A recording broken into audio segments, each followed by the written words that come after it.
માળિયાહાટીના તાલુકાના ચોરવાડ ગામે ખેરા રોડ પર આવેલ શ્રી અંબા માતાજીના મંદિરે 8મા નોરતે હવન તથા મહાઆરતી રાખી હતી, જેમાં માઈ ભક્તોએ આ મહાઆરતીનો લાભ લીધો હતો। બહોળી સંખ્યામાં ભક્તજનોએ દર્શનનો લાભ લીધો હતો। માતાજીના સાનિધ્યમાં રાસ ગરબા રમવામાં આવ્યા હતા, જેમાં પ્રારંભમાં બહેન દીકરીઓ દ્વારા રાસ ગરબા રમવામાં આવ્યા હતા અને બીજા રાઉન્ડમાં પુરુષો દ્વારા રાસ ગરબા રમવામાં આવ્યા હતા। વહેલી સવારથી ભક્તજનોએ દર્શનનો લાભ લીધો અને શ્રી અંબે માતા કી જયનો નાદ ગુંજી ઉઠ્યો હતો।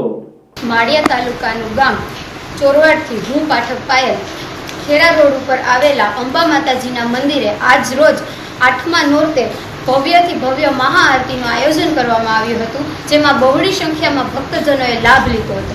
સવારથી જ ભક્તજનોએ બહોળી સંખ્યામાં માતાના દર્શન કરી અને ધન્યતા અનુભવી હતી, જેમાં માતા તથા બહેનો દ્વારા રાસ ગરબાની રમઝટ બોલાવવામાં આવી હતી।